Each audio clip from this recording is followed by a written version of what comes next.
وَلَقَدْ يَسَّرْنَا الْقُرْآنَ لِلذِّكْرِ فَهَلْ مِن مُّدَّكِرٍ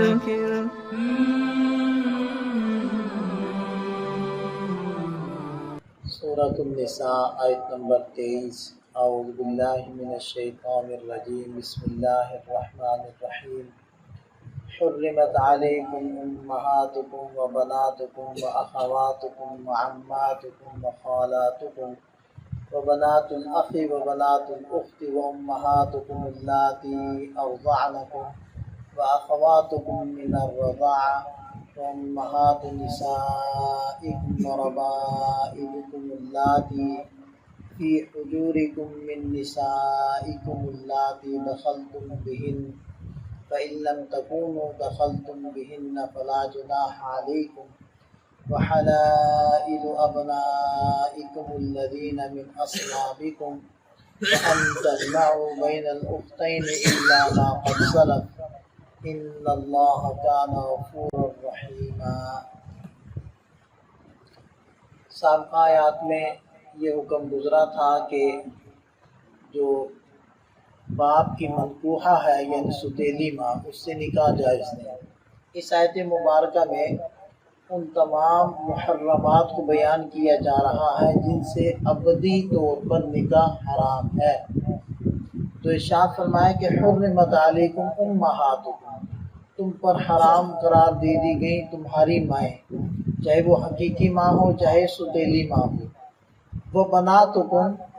تمہاری بیٹیاں، وہ اخواتکم، اور تمہاری بہنیں۔ اب بہنوں کے اندر چاہے حقیقی بہن ہو چاہے اللاتی ہو چاہے اخیافی ہو۔ اللاتی یعنی باپ شریک بہن اور اخیافی ماں شریک بہن، تو وہ سب اس کے اندر آ گئے۔ وعماتکم، اور تمہاری پھوپھیاں، وخالاتکم، اور تمہاری خالائیں۔ اب خالہ والدہ کی بہن کو کہتے ہیں، تو وہ والدہ کی جو بہن ہے وہ اس کی حقیقی بہن ہو یا اللاتی ہو یا اخیافی ہو۔ اسی طرح جو پھوپھیاں ہیں اس کے اندر بھی جو والد کی بہنیں ہیں وہ ان کی حقیقی بہنیں ہوں، اللاتی ہوں، اخیافی ہوں، ان تمام سے نکاح حرام ہے۔ وبنات الاخی، بھائی کی بیٹی یعنی بھتیجی، اس میں بھی وہی عموم ہے کہ بھائی حقیقی ہے، اللاتی ہے، اخیافی ہے، اس کی بیٹی۔ وبنات الاخت، اور بہن کی بیٹی یعنی بھانجی، اس کے اندر بھی وہی عموم ہے، یہ سب حرام ہے۔ وَأُمَّهَاتُكُمُ اللَّاتِي أَرْضَعْنَكُمْ، اور تمہاری وہ مائیں جنہوں نے تمہیں دودھ پلایا ہے، یعنی رضائی ماں، رضاعت کہتے ہیں دودھ پلانے کو، تو رضائی ماں وہ بھی حرام ہے، بشرطے کہ مدت رضاعت میں دودھ پیا ہو، اور مدت رضاعت 2 سال ہوتی ہے، تو 2 سال کے اندر اگر کسی عورت کا کسی بچے نے دودھ پیا ہے تو وہ عورت اس بچے کی رضائی والدہ بن جائے گی، اور نسب سے جو رشتے حرام ہوتے ہیں وہی رضاعت سے بھی حرام ہوتے ہیں۔ یعنی جیسے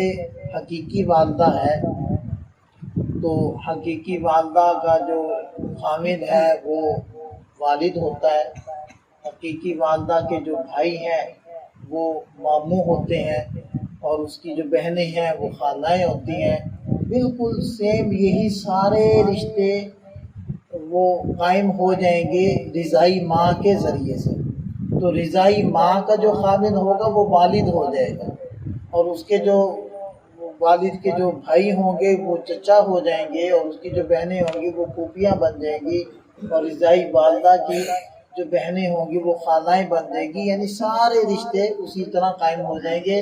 اور جو رضائی والدہ کی بیٹے بیٹیاں ہیں وہ سارے بہن بھائی بن جائیں گے۔ وَأَخَوَاتُكُم مِّنَ الرَّضَاعَةِ، اور تمہاری رضائی بہنیں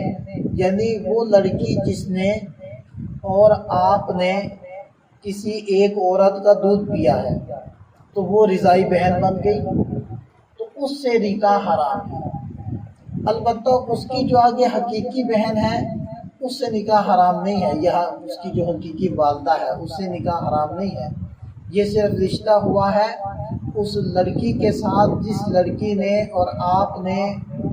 وہ ایک عورت کا دودھ پیا ہے تو وہ عورت تو دونوں کی ماں بنی سو بنی، یہ جو لڑکی ہے یہ اس لڑکے کی رضائی بہن بن گئی، لیکن صرف یہ رضائی بہن بنی ہے، اس کی جو آگے بہنیں ہیں، اس کے جو آگے بھائی ہیں یا اس کی جو والدہ وغیرہ ہے ان کے ساتھ اس کا کوئی رشتہ قائم نہیں ہوا۔ وہ اگر کسی اور وجہ سے حرام نہ ہو تو پھر ان سے نکاح حلال ہوگا۔ وہ امہات نسائکم، اسی طرح دیکھیں کہ اگر نکاح ہو چکا ہے اور بعد میں کوئی کہتا ہے کہ جی یہ تو تمہاری رضائی بہن تھی، تو اگر دو مرد یا ایک مرد اور دو عورتیں گواہی دے دیں تو پھر وہ اس میاں بیوی کے درمیان جدائی کر دی جائے گی۔ اسی طرح اگر کسی لڑکی کے بارے میں کوئی عورت کہتی ہے کہ یہ تو تمہاری رضائی بہن بنتی ہے، تو اس کے اندر بھی یہی شرط ہے کہ دو مرد یا ایک مرد اور دو عورتیں اگر گواہی دیں گی تو پھر وہ اس کی رضائی بہن شمار کی جائے گی اور اس سے نکاح حرام ہوگا۔ لیکن چونکہ یہ حرمت کا مسئلہ ہے، اس کے اندر احتیاط کے پیش نظر اگرچہ گواہی کا عدد پورا نہ بھی ہو پھر بھی احتراز کیا جائے گا نکاح سے، اور اگر نکاح ہوا ہے تو پھر جدائی اختیار کر لی جائے گی احتیاط کے پیش نظر۔ وَأُمَّهَاتُ نِسَائِكُمْ، اور تمہاری بیویوں کی مائیں، یعنی ساس صاحبہ، تو ساس صاحبہ ہے اور اس کی والدہ ہے اور یہ ساری عورتیں اس کے اندر آ جائیں گی۔ وَرَبَائِبُكُمُ اللَّاتِي فِي حُجُورِكُمْ، اور وہ لڑکیاں جو تمہاری پرورش میں ہے، حجور تمہاری پرورش میں، من نسائکم اللاتی، ان عورتوں سے دخلتم بہن، جن سے تم نے نکاح کر کے خلوت صحیحہ اختیار کر لی یا مقاربت اختیار کر لی، یعنی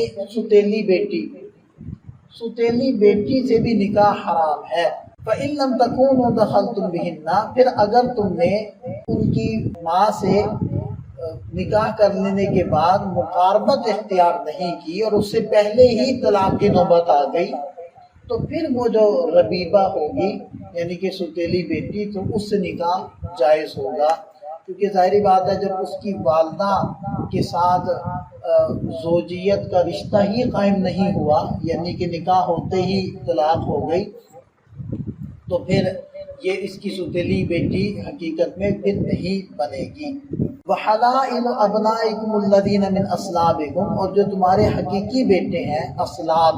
صلب سے ہے، یعنی جو تمہارے حقیقی بیٹے ہیں ان کی بیویاں، وہ بھی تمہارے اوپر ابدی حرام ہے۔ تو اصلاب کی یہ جو قید ہے، اس سے جو لے بالغ ہے اس کی بیوی کو نکالنا مقصود ہے کہ منہ بولا جو بیٹا ہوتا ہے تو وہ چونکہ حقیقت میں بیٹا نہیں بنتا، تو اس کی اگر زوجہ ہے اور وہ چھوڑ دیتا ہے تو عدت گزرنے کے بعد اس سے نکاح کرنا جائز ہے، جیسے کہ نبی پاک صلی اللہ علیہ وسلم نے بھی نکاح فرمایا تھا۔ وَأَن تَجْمَعُوا، اور یہ بھی تم پر حرام ہے کہ تم جمع کرو بین الأختین، دو بہنوں کو، کوئی بھی دو بہنوں کو نکاح کے اندر جمع نہیں کر سکتا، البتہ پہلی بہن فوت ہو جائے یا کسی وجہ سے اس کو چھوڑنا پڑ گیا تو پھر اس کی بہن سے عدت گزرنے کے بعد اس کی بہن سے نکاح کرنا جائز ہے۔ اسی طرح وہ رشتے کہ وہ دو عورتیں کہ اگر ان میں سے ایک کو مرد تصور کریں تو ان کا آپس میں رشتہ جائز نہیں ہوتا، ایسی دو عورتوں کو بھی نکاح کے اندر جمع کرنا جائز نہیں ہے، اگرچہ وہ بہنیں نہیں ہوں گی، مثلا خالہ اور بھانجی۔ اب خالہ اور بھانجی ان میں سے ایک کو آپ مرد تصور کر لو تو نکاح جائز نہیں ہوگا آپس میں، تو خالہ اور بھانجی کو بھی نکاح میں جمع نہیں کر سکتے۔ الا ما قد سلف، البتہ جو گزر چکا اس کو اللہ نے معاف کر دیا، بشرطے کہ اگر کوئی ایسا نکاح ہے تو اس میں جدائی اختیار کر لی جائے۔ لہذا ایسا ہوا، بعض حضرات کا ایسا تھا کہ دو بہنیں نکاح کے اندر تھیں تو وہ آپ علیہ السلام کی خدمت میں آئے اور آپ علیہ السلام نے ایک بہن کو الگ کروا دیا، تو وہ اگر ایسی کوئی صورت تھی تو اس کو ختم کر دیا گیا، ان اللہ تعالی غفور الرحیم، یقیناً اللہ تعالیٰ بخشنے والے مہربان ہے. یعنی جو تمہیں اس مسئلے کے معلوم ہونے سے پہلے جو تم سے ہوا ہے وہ بھی، کیونکہ اللہ تعالیٰ کے علم میں تو تھا کہ یہ منع کرنا ہے، تو یہ تو پھر گناہ تھا، لیکن چونکہ تمہارے علم میں نہیں تھا اس لیے تم نے اسے جاننے سے پہلے جو کیا ہے وہ اللہ تعالیٰ معاف فرماتے ہیں، لیکن آئندہ ایسی حرکت مت کریں. تو یہ اس ایک آیت مبارکہ میں تمام محرمات کو، 7 تو نسبی محرمات کو اللہ تعالیٰ نے بیان کیا، اور بقیہ سببی محرمات کو اللہ تعالیٰ نے بیان کیا. وہ سبب چاہے نکاح کا ہو چاہے وہ رضاعت کا ہو. اللہ تعالیٰ ہمیں سمجھ عطا فرمائے. جن سے نکاح جائز نہیں، یعنی کہ محرمات ابدیہ ہیں، ان سے پردہ بھی نہیں، اور جن سے نکاح جائز ہے ان سے پردہ بھی ہے. بس یہ ایک ضابطہ ہے، اس کو ذہن میں رکھیں. تو یہ پردے کے مسائل بھی آپ کو کس کس سے کرنا چاہیے وہ بھی اس سے خود بخود سمجھ میں آ جائے گا.